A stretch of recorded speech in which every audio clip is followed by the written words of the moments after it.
How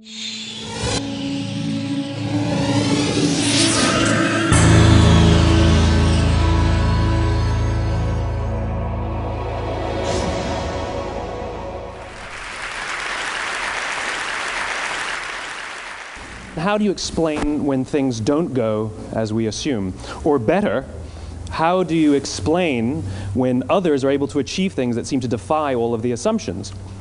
For example, why is Apple so innovative? Year after year after year after year, they're more innovative than all their competition. And yet, they're just a computer company. They're just like everyone else. They have the same access to the same talent, the same agencies, the same consultants, the same media. Then why is it that they seem to have something different? Why is it that Martin Luther King led the civil rights movement? He wasn't the only man who suffered in a pre-civil rights America, and he certainly wasn't the only great orator of the day. Why him? And why is it that the Wright brothers were able to figure out controlled powered manned flight when there were certainly other teams who were better qualified, better funded, and they didn't achieve powered manned flight, and the Wright brothers beat them to it? There's something else at play here.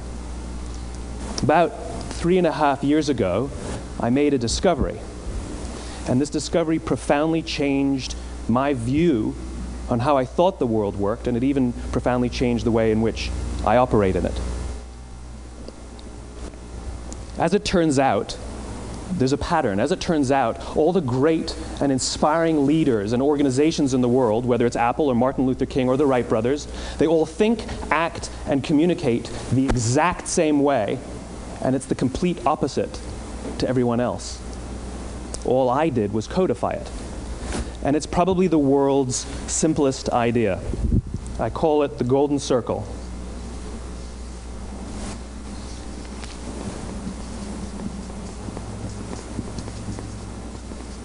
Why, how, what? This little idea explains why some organizations and some leaders are able to inspire where others aren't. Let me define the terms really quickly.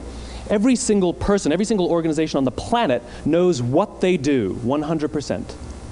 Some know how they do it, whether you call it your differentiating value proposition or your proprietary process or your USP.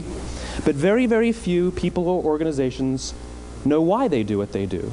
And by why, I don't mean to make a profit. That's a result. It's always a result. By why, I mean what's your purpose? What's your cause? What's your belief? Why does your organization exist? Why do you get out of bed in the morning? And why should anyone care? Well, as a result, the way we think, the way we act, the way we communicate is from the outside in. It's obvious. We go from the clearest thing to the fuzziest thing. But the inspired leaders and the inspired organizations, regardless of their size, regardless of their industry, all think, act, and communicate from the inside out. Let me give you an example. I use Apple because they're easy to understand and everybody gets it. If Apple were like everyone else, a marketing message from them might sound like this. We make great computers. They're beautifully designed, simple to use, and user-friendly. Want to buy one? Meh. And that's how most of us communicate. That's how most marketing is done, that's how most sales is done, and that's how most of us communicate interpersonally. We say what we do, we say how we're different or how we better, and we expect some sort of behavior, a purchase, a vote, something like that. Here's our new law firm. We have the best lawyers with the biggest clients. We have, we always perform for our clients, do business with us. Here's our new car. It gets great gas mileage. It has, leather seats. Buy our car. But it's uninspiring. Here's how Apple actually communicates. Everything we do, we believe in challenging the status quo. We believe in thinking differently. The way we challenge the status quo is by making our products beautifully designed, simple to use, and user-friendly. We just happen to make great computers. Want to buy one? Totally different, right? You're ready to buy a computer from me. All I did was reverse the order of the information. What it proves to us is that people don't buy what you do, people buy why you do it. People don't buy what you do, they buy why you do it. This explains why every single person in this room is perfectly comfortable buying a computer from Apple. But we're also perfectly comfortable buying an MP3 player from Apple, or a phone from Apple, or a DVR from Apple.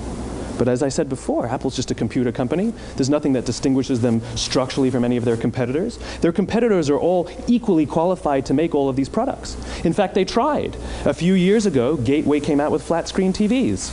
They're eminently qualified to make flat-screen TVs. They've been making flat-screen monitors for years. Nobody bought one.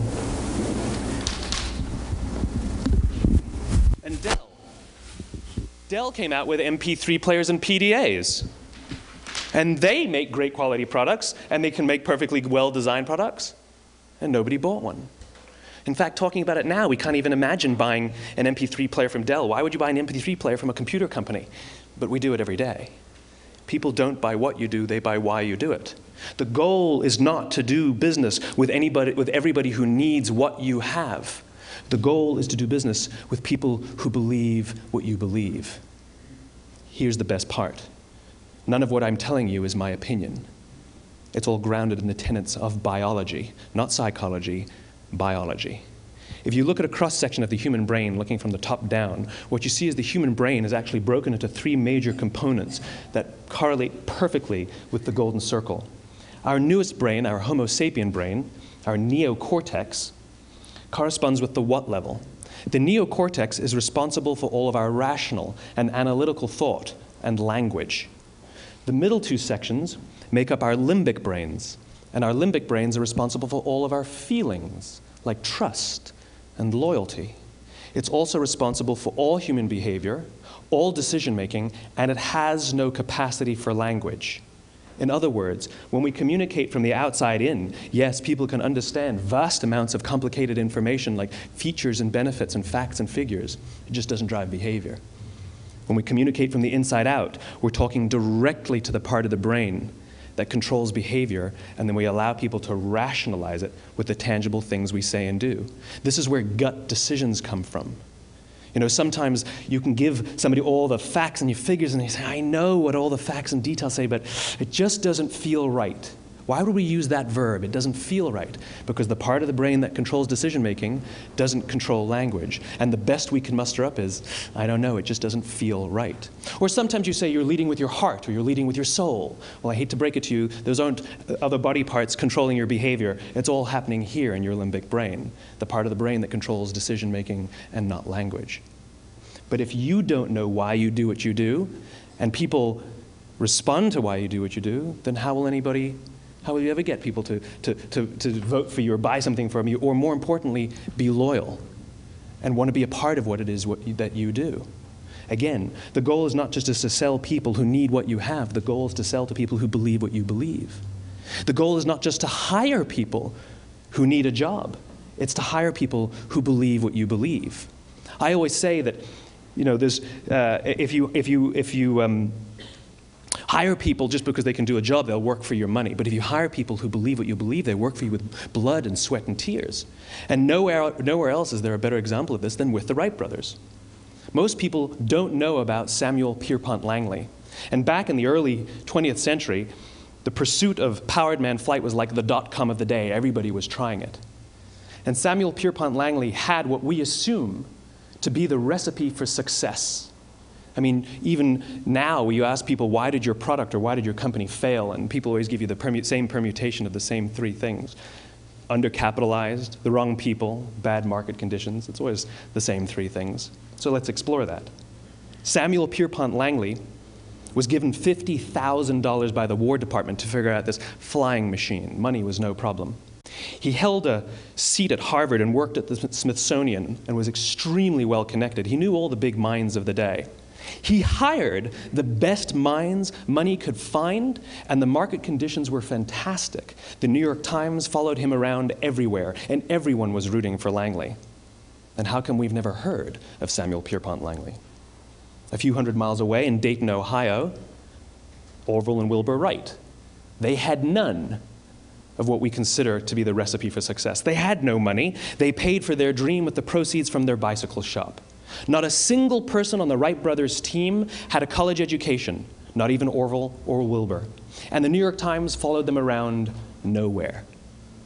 The difference was Orville and Wilbur were driven by a cause, by a purpose, by a belief. They believed that if they could figure out this flying machine, it'll change the course of the world.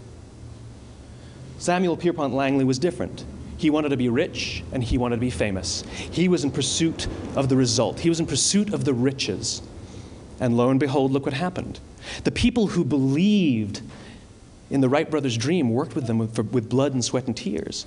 The others just worked for the paycheck.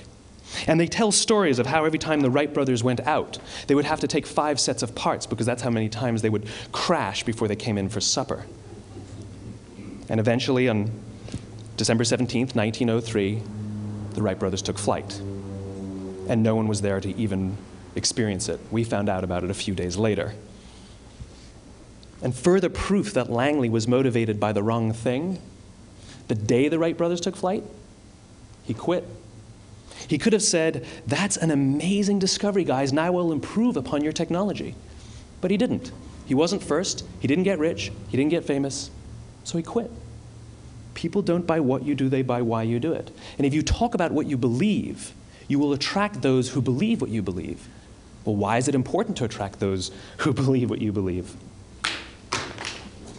Something called the law of diffusion of innovation. And if you don't know the law, you definitely know the terminology. The first 2.5% of our population are our innovators. The next 13.5% of our population are our early adopters. The next 34% are your early majority, your late majority, and your laggards. The only reason these people buy touch-tone phones is because you can't buy rotary phones anymore. We all sit at various places at various times on the scale, but what the law of diffusion of innovation tells us is that if you want mass market success or mass market acceptance of an idea, you cannot have it until you achieve this tipping point between 15 and 18% market penetration, and then the system tips. And I love asking businesses, what's your conversion on new business? And they love to tell you, oh, it's about 10%, proudly. Well, you can trip over 10% of the customers. We all have about 10% who just get it. That's how we describe them, right? That's like that gut feeling, oh, they just get it. The problem is, how do you find the ones that just get it before you're doing business with them versus the ones who don't get it? So it's this here, this little gap, that you have to close, as Jeffrey Moore calls it, crossing the chasm. Because you see, the early majority will not try something until someone else has tried it first. And these guys, the innovators and the early adopters, they're comfortable making those gut decisions. They're more comfortable making those intuitive decisions that are driven by what they believe about the world and not just what product is available. These are the people who stood online for 6 hours to buy an iPhone when they first came out, when you could have just walked into the store the next week and bought one off the shelf. These are the people who spent $40,000 on flat-screen TVs when they first came out, even though the technology was substandard. And by the way, they didn't do it because the technology was so great. They did it for themselves. It's because they wanted to be first. People don't buy what you do, they buy why you do it. And what you do simply proves what you believe. In fact, people will do the things that prove what they believe. The reason that person bought the iPhone in the first 6 hours, or stood in line for 6 hours, was because of what they believed about the world and how they wanted everybody to see them. They were first. People don't buy what you do, they buy why you do it. So let me give you a famous example, a famous failure and a famous success of the law of diffusion of innovation. First, the famous failure. It's a commercial example. As we said before a second ago, the recipe for success is money and the right people and the right marketing conditions, right? You should have success then. Look at Tivo. From the time Tivo came out about 8 or 9 years ago to this current day, they are the single highest quality product on the market. Hands down, there is no dispute. They were extremely well-funded. Market conditions were fantastic. I mean, we use TiVo as a verb. I TiVo stuff on my piece of junk Time Warner DVR all the time.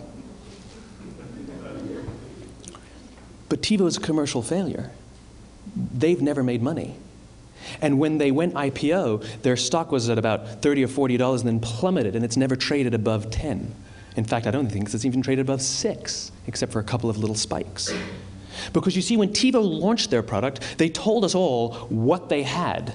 They said, we have a product that pauses live TV, skips commercials, rewinds live TV, and memorizes your viewing habits without you even asking. And the cynical majority said, we don't believe you, we don't need it, we don't like it, you're scaring us. What if they had said, if you're the kind of person who likes to have total control over every aspect of your life, boy, do we have a product for you. It pauses live TV, skips commercials, memorizes your viewing habits, etc., etc. People don't buy what you do, they buy why you do it, and what you do simply serves as the proof of what you believe.